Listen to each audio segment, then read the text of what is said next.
El hecho de haber escogido la carrera psicología y que me encanta esa carrera. Si yo tuviera que volver a escoger una carrera, volvería a escoger psicología otra vez, porque sobre todo cuando me hicieron la entrevista, ¿por qué quieres estudiar esta carrera? Bueno, pues porque quiero entender mejor a las personas. Generalmente esa es una respuesta que se da cuando las entrevistas, pero también porque a lo largo de los años he descubierto que tengo ese don de servicio, de ayudar a las personas, de tratar de contribuir al bienestar y a la felicidad humana. Y eso también viene de mi fe, una fe que me ha ayudado muchísimo a resistir las situaciones difíciles, a resistir las complejidades de la vida. Y también en esos momentos, y los que estamos viviendo actualmente, que son tan complejos, donde a veces la consulta es una consulta enorme, kilométrica, donde a veces estoy muy agotada, pero trato de, pues, nunca renunciar al apoyo que puedo dar a los demás. Yo llegué al Instituto de Endocrinología un día y no había transcurrido todavía un año cuando al Departamento de Psicología llega una demanda de atención a una persona con un estado intersexual que había hecho un intento suicida. En aquel momento yo estaba recién comenzando el trabajo en la clínica, estaba cursando una maestría en psicología clínica y eso fue un enorme reto para mí. Fue un enorme reto para mí, en primer lugar, porque se trataba de una persona que había intentado terminar con su vida. Y eso para cualquier profesional es una realidad bien fuerte. En segundo lugar, porque me estaban presentando una realidad humana que era completamente desconocida para mí y que en el tiempo que yo pues llevaba laborando en el instituto tampoco había podido pues adentrarme en la realidad de la intersexualidad. Entonces, bueno, esta fue una persona, esta situación está documentada en la revista cubana de endocrinología y esta persona había crecido en una situación familiar procedente del interior del país, donde su mamá, para sistemáticamente le había transmitido el saber y la necesidad de que para ser una mujer completamente normal, pues ella debía tener vagina. Esta persona había nacido con una digenesia gonadal y en situaciones así, bueno, pues la persona había sido además ubicada en el género femenino y la persona carecía de vagina. Entonces, en particular esta situación fue difícil porque en la exploración se identificaron varias violaciones de tipo ético. La persona no se le explicó suficientemente en qué consistía la cirugía que iba a recibir. Los tratamientos posteriores, que son tratamientos cruentos, las implicaciones que una neovagina trae para una persona, el aditamento después que debía usar, en qué consistía, o sea, determinados detalles de riesgos-beneficios que finalmente no se dieron. Y sobre todo la cuestión importantísima que tiene que ver con la modificación corporal de un área que tiene tanta significación para la persona como es el área genital. Pues aquí comenzó el trabajo que comenzó con un dolor antiguo que provenía desde etapas tempranas de la vida, de crecer con un cuerpo diferente al promedio cultural y de recibir mensajes que se fueron internalizando progresivamente y que fueron mensajes de insatisfacción con esa propia bioanatomía genital, al que se sumaba un dolor actual que tenía que ver con pues la constatación de una realidad genital que no era la realidad que ella había pues ilusionado, soñado, fantaseado, la que muestran las películas a lo mejor, o incluso la pornografía, y además la que le habían descrito desde el punto de vista de su familia. Pues hubo que trabajar con ese dolor y sostenerla en ese dolor, apoyarla y establecer una consejería que duró durante muchísimo tiempo. La buena noticia para ir cerrando ya esta realidad, de esta situación particular de esta persona, es que hace un tiempo atrás, pues en un seguimiento que hicimos a través de un familiar, nos dijo que la persona había podido estudiar enfermería, regresó a su provincia, pudo estudiar enfermería, pudo cumplir una misión en el exterior, pudo casarse, aunque su vida no estaba exenta de muchos desafíos todavía, pero al menos había logrado una inserción y una adaptación y una realización humana, que es sobre todo lo que se trata de que todas las personas nos realicemos de alguna manera en algún campo posible. Hay muchos vocabularios para entender la intersexualidad. Desde el campo de la biomedicina, pues está definida a partir del 2006 en el Consenso de Chicago como trastorno del desarrollo sexual.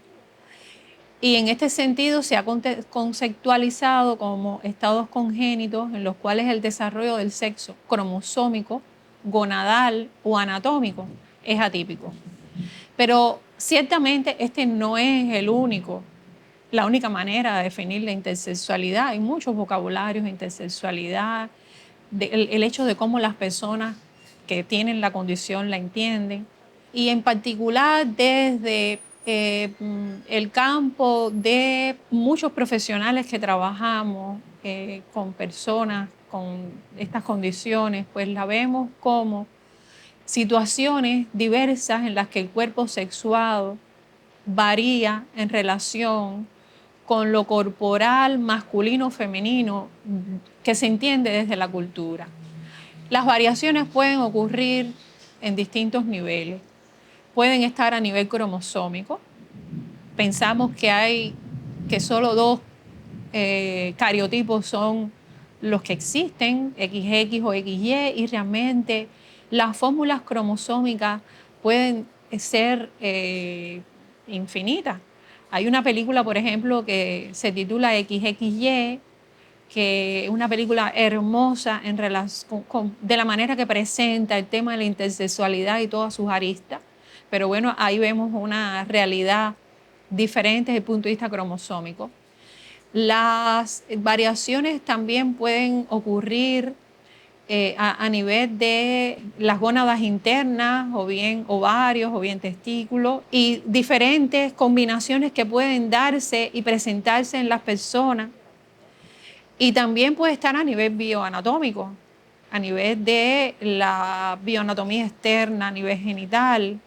Y en este sentido, desde la biomedicina se habla desde una narrativa de ambigüedad sexual o genitales ambiguos, pero desde otras narrativas se habla, por ejemplo, de genitales atípicos, variaciones genitales, que son muchísimas, muchísimas, y engloban la gran diversidad humana que tenemos y que hace este mundo maravilloso. La intersexualidad plantea muchos desafíos a los profesionales que trabajamos con las personas que tienen la condición. Y los desafíos tienen que ver con la preparación, tienen que ver con la investigación de cuáles son estas realidades, porque hay más de una. Hablamos de hiperplasia congénita, hablamos de esa situación de digenesia gonadal, hablamos de otras situaciones de síndrome de Rokitansky, por ejemplo.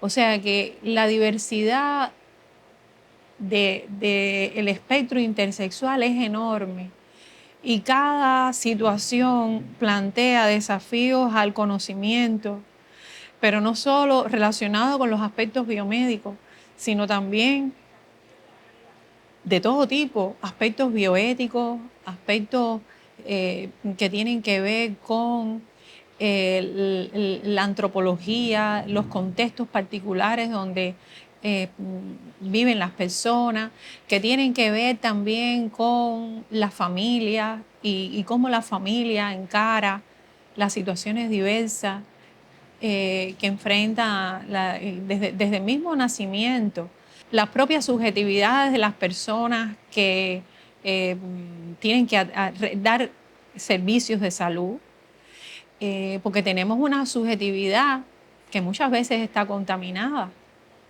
por mitos, por prejuicios, por tabúes, por estereotipos, lo que concebimos, eh, cómo debe comportarse un varón, cómo debe comportarse una mujer. También están los propios fantasmas internos. Para los que trabajamos la psicología clínica, pues es muy importante haber hecho un trabajo de limpieza interior. Yo le digo limpieza porque tienes que también tienes que conocerte en profundidad a ti misma para que tu propia subjetividad no contamine la realidad de otra persona.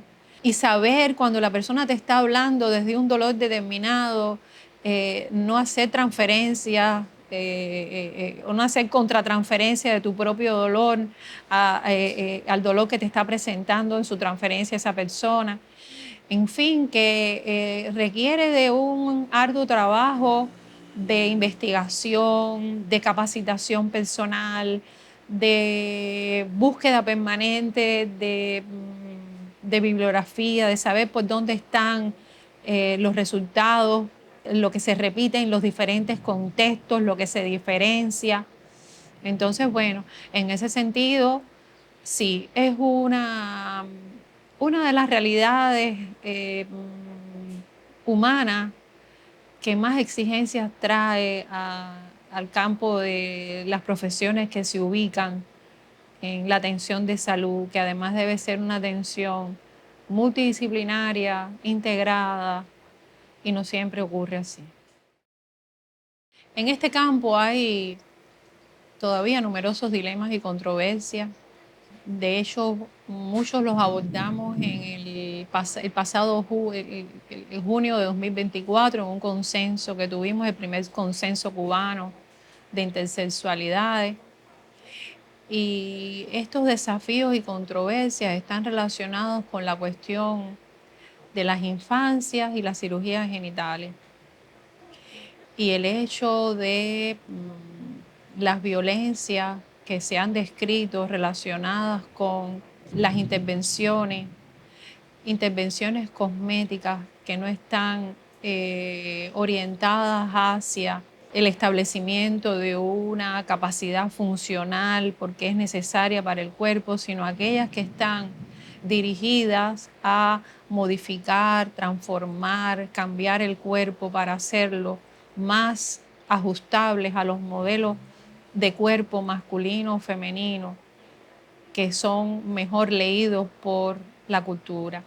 Esta es una realidad bien compleja porque justamente es una realidad donde se violentan los cuerpos y tenemos que entender que a ese nivel de violencia, cuando una criatura recibe una cirugía antes de los 2 años, que según los protocolos de Money, que eran los vigentes en Cuba hasta hace unos pocos años atrás, pues cuando una criatura de menos de 2 años recibe su primera cirugía, que muy pocas veces es suficiente, por lo general se requiere de 2 o 3 cirugías más, pues ya la criatura está siendo violentada a un nivel grande, porque ¿qué cosa es el yo? El yo comienza con una identidad de cuerpo, sobre todo.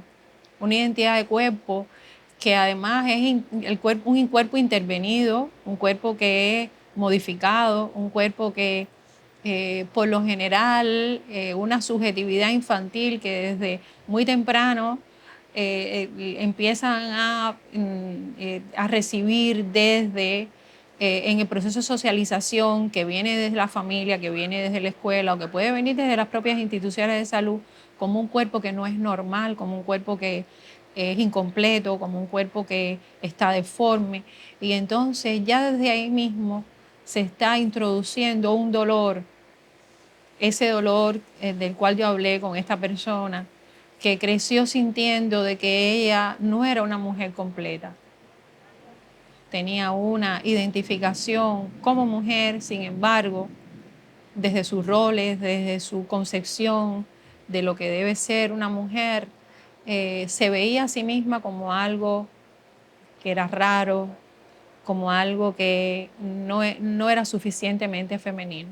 El ejercicio de las violencias se da a nivel, se ha dado a nivel institucional, y digo se ha dado porque ahora recientemente pudimos ver cómo a nivel del Parlamento pues ya se ha desarrollado una ley que va a tener determinados pronunciamientos en relación con las prohibiciones de las cirugías genitales no necesarias, algo que todavía debe ser perfeccionado. Pero las violencias no solo se dan aquí, desde el punto de vista de los servicios de salud, en el secreto, en la ignorancia por parte de las personas de por qué los motivos de tantas visitas al hospital, del reconocimiento del cuerpo y los derechos que tienen de saber. Las violencias también se dan a nivel de comunidad. Yo tuve una investigación, mi primera investigación, que fue el desafío más grande porque me sumergí en las historias de vida de 18 personas que recibieron cirugía genital en la temprana infancia. Y algunas de las historias de verdad me impactaron. Me impactaron justamente por el dolor que encontré, por la situación de ese secretismo, el impacto del secretismo en el bienestar y en la calidad de vida. Los esfuerzos enormes y la delicadeza, porque algunas no sabían de su condición. Entonces, investigar sobre algo que además las personas no saben exactamente cuál es la realidad que se está investigando y la cuestión ética subyacente también para no develar algo que en ese momento pues no podía ser develado. A veces hacer una pausa en la investigación para pasar a un proceso asistencial para después retomar lo investigativo fue complejo. Pero en algunas situaciones la realidad es que habían habido abusos, acosos sexuales por parte de algunos miembros cercanos a la familia o de la propia familia. Y si en una casuística de 18 personas hay 2 personas que recibieron, dijeron estar afectadas por esa realidad, es algo estimable, no es algo minúsculo. Además, el hecho de que otras se quejaran de nombretes, de haber recibido burlas en la escuela, en el vecindario también ser acosadas desde el punto de vista de bueno, pues estos calificativos peyorativos, devaluadores del propio ser, de la propia feminidad. Tengo muchos motivos para sonreír con el consenso, porque después de un enorme esfuerzo, para reunir a una diversidad de profesionales, para lograr concretarlo en condiciones ya de mucho desgaste social, porque sabemos que después de la COVID las realidades en Cuba se modificaron enormemente y en el mundo. Entonces, lograr mantener el consenso y realizarlo en junio de 2024 requirió de una labor enorme de preparación para ese consenso. Se escribieron varios documentos de introducción, de revisión de la literatura eh, y otros, para que las personas cuando llegaran pues tuvieran una idea de qué cosa es lo que íbamos, de qué trataba aquello. Porque pensemos que reunió a cirujanos, endocrinólogos, eh, urólogos, eh, genetistas, psiquiatras, psicólogos. Convocamos también a personas de la academia para justamente poder llegar a conformar una agenda que tuviera las miradas de diferentes especialidades también y pudiera ser abarcadora de todo lo que nosotros nos planteamos con ese consenso. ¿Cómo surgió esta necesidad de hacerlo? Pues en la reunión de la SOCUME de diciembre del 2023, pues vimos cuáles eran los asuntos que todavía quedaban pendientes en la cuestión de las infancias y adolescencias. Y allí pues yo expresé que realmente el tema quirúrgico en las infancias intersexuales era una cuestión pendiente aún. Y allí se tomó el acuerdo de realizar en el primer semestre de 2025, de 2024, pues entonces ese primer consenso que además no hay antecedentes en América Latina. Como resultado de este enorme trabajo realizado, pues tenemos la satisfacción de que se escribieron varios artículos. Además quedó esta imbricación de diferentes especialidades y bueno, próximamente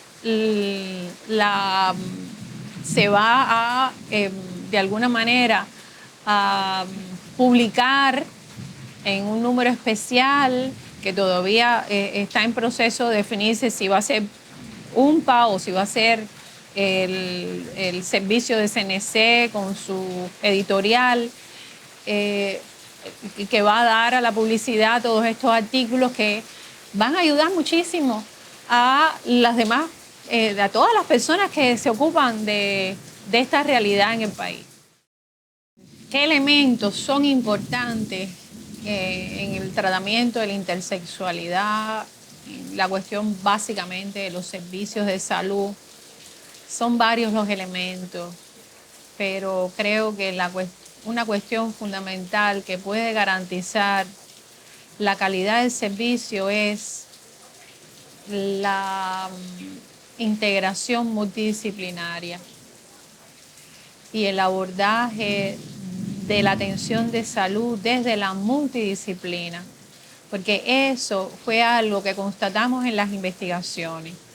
La actuación unilateral desde la urología o desde la endocrinología o desde las propias cirugías, sin que mediara una evaluación a veces de la criatura y de la familia.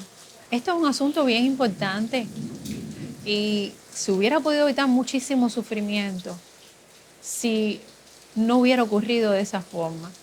Entonces, el tema del abordaje multidisciplinario es esencial. El tema de la capacitación es súper esencial también.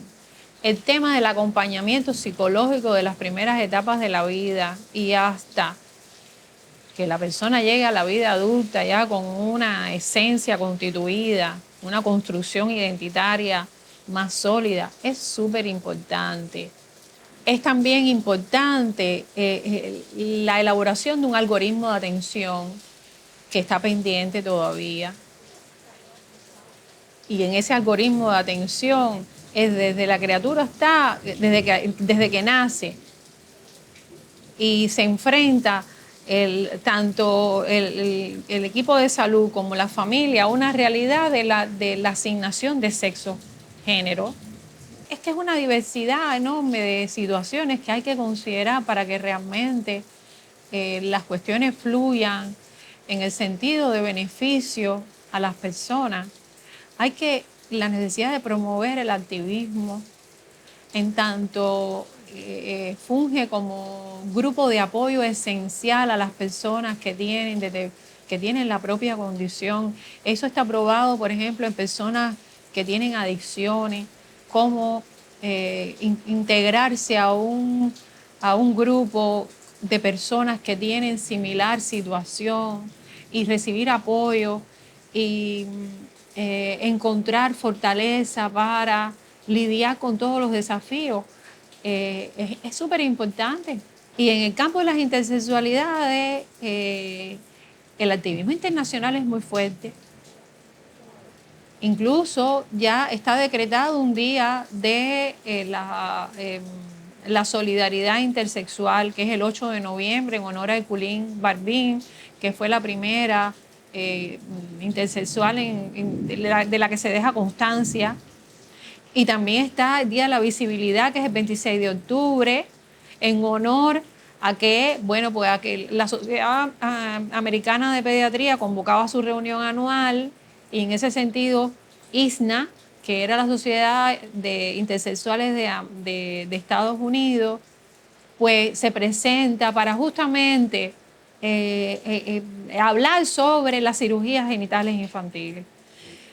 O sea, que el activismo intersexual, y por ahí se partió, pero ya ahora alrededor del mundo hay una enorme cantidad de asociaciones, está la Organización Internacional de Intersexuales, donde hay representantes incluso de todo el mundo. Aquí mismo en América Latina también hay un activismo intersexual que es diferente al activismo de otras comunidades de las diversidades, porque aquí el activismo está más centrado en las cuestiones específicas que han afectado a las personas intersexuales a lo largo de la historia, y sobre todo donde el tema de los derechos sexuales y reproductivos tiene tanta importancia. El derecho a elegir, el derecho a la información, el derecho a crecer con un cuerpo como se desea. Mi cuerpo es mío. Son muchos los retos a nivel internacional y también son los retos en Cuba también, porque en Cuba todavía es prácticamente inexistente el activismo intersexual. En el consenso participó una muchacha que se acaba de graduar, una excelente muchacha, se acaba de graduar en la universidad de una carrera de historia. Y hay un artículo de ella que se va a publicar también a manera de realmente también entender la perspectiva de la persona que padece la condición y, y a veces que no la padece, sino que forma parte de ella, que forma parte de su orgullo también, porque no tiene por qué a veces visto como una cuestión vergonzosa la intersexualidad. ¿Ves? Cuando la persona logra hacer su trabajo y pasar del dolor a la celebración de que, como también lo tuvimos en la casuística de 18 personas, había una persona que se sentía orgullosa de haber descubierto que ella era intersexual y a pesar de haber sido sometida a la cirugía. Entonces, no tiene por qué ser vergonzoso, pero claro, para llegar ahí hace falta también hacer un trabajo de empoderamiento individual, de sanación y de reparación psicológica y por parte de los seres queridos, que muchas veces pues no dieron la mejor, desde los propios temores, desde las propias amenazas que sentían a nivel social y desde la propia protección que trataron de dar, pues no dieron las mejores lecciones de empoderamiento. Y esto es muy importante, empoderarse como ser humano para poder resistir presiones sociales, para poder estar mejor preparada contra las violencias, para poder perseverar en lo individual que se quiere, a dónde se quiere llegar, en fin. Es mucho el trabajo que hay que hacer a nivel comunitario, a nivel de la ignorancia que hay en la cultura, el hecho de que todavía se hable de los cuerpos intersexuales como aberraciones, como con el estigma del hermafroditismo. Son muchas las cuestiones que hay que hacer y eso requiere pues, de un trabajo a nivel comunitario, a nivel de sociedad, en nuestras sociedades que son sociedades muy prejuiciosas, que son sociedades muy machistas, como las son las latinoamericanas. Entonces, estos temas son a veces muy difíciles de entender. Las personas generan mucha fantasía sobre los cuerpos, porque está muy anclado en cuestiones ancestrales de épocas anteriores y que se ha transmitido de generaciones en generaciones. Entonces, ciertamente aquí hay un campo todavía enorme de profundización y de trabajo que hay que hacerlo desde muchas aristas posibles. La arista periodística también es importante. La colocación de mensajes en la televisión, por ejemplo, de publicidad. Ya las personas están más familiarizadas con la cuestión de la violencia, ¿verdad? Porque de violencia se está, ya es un tema al que se recurre una y otra vez. Y, y así hay que hacer con todos los demás temas, eh, que están más invisibilizados o menos visibilizados o menos colocados en, en los medios. Y los medios pueden hacer mucho también para modificar las subjetividades, contribuir a transformarlas.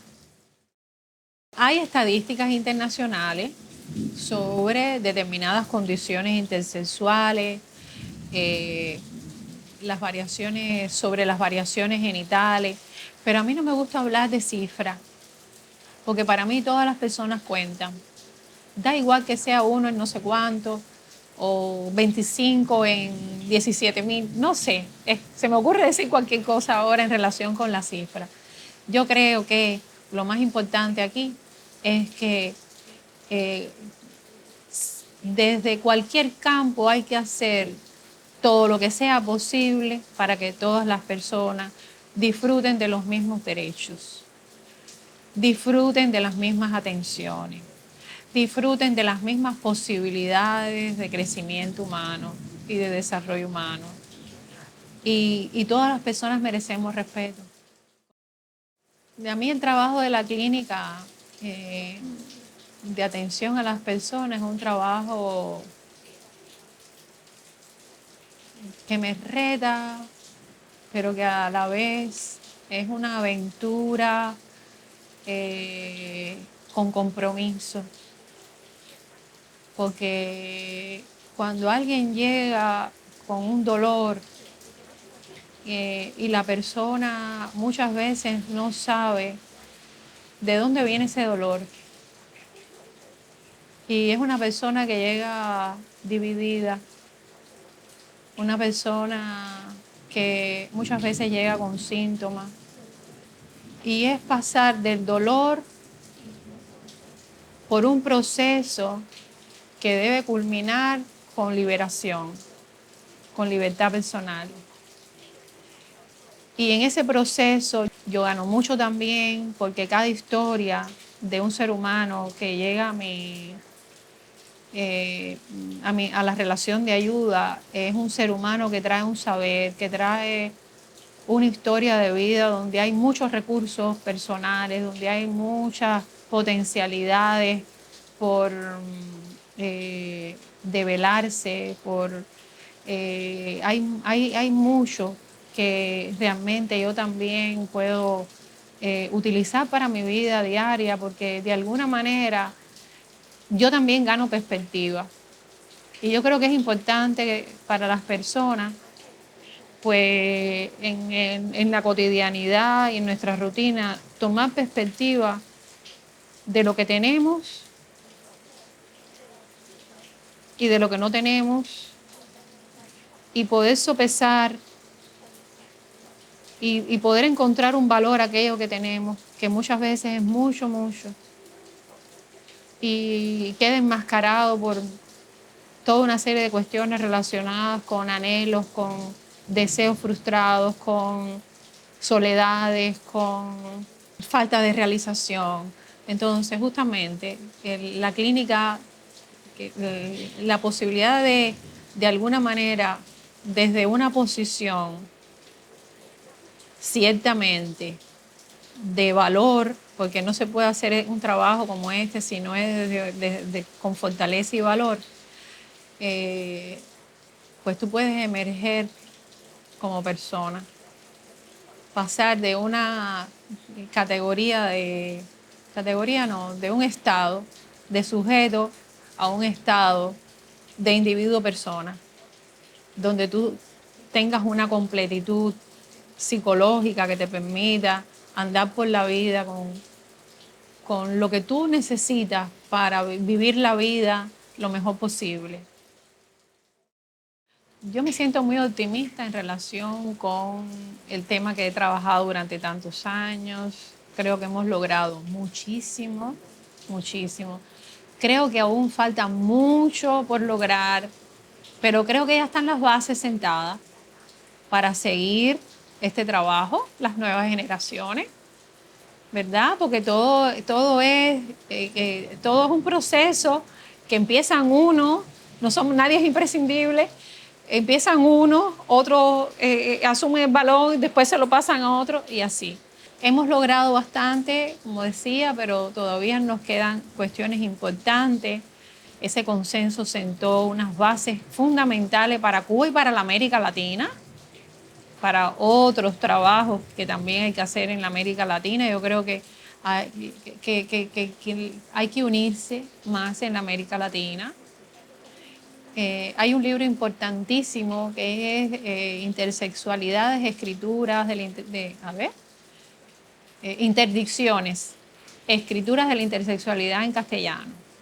Porque este libro que aunó el esfuerzo de determinados autores de nuestra región, y donde Mauro Cabral, un activista argentino, tuvo un papel ahí preponderante, realmente hizo una diferencia enorme en comparación con lo que se ha hecho a nivel internacional, donde la mayoría de lo escrito estaba escrito en inglés. Entonces, este es un libro que sentó unas pautas importantes y aborda diferentes temas.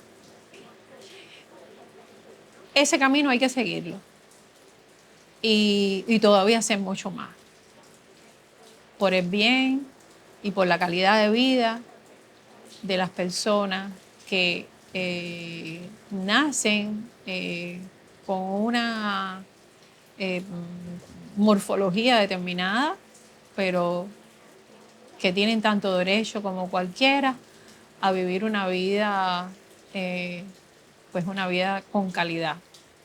Nacer intersexual no significa que eso te va como nacer con otras condiciones. Tiene por qué ser una limitante para llegar tan lejos y volar tan lejos como la persona quiera volar. Y la familia es muy importante que comprenda eso desde etapas tempranas. Que lo más importante que pueden dar a un ser humano es amor. También disciplina, porque sin amor solo deforma, disciplina solo deforma. Amor y disciplina, pero desde un posicionamiento desprejuiciado, desde un posicionamiento, desde un posicionamiento ético, desde un posicionamiento donde el humanismo sea el centro mismo de la educación y la formación.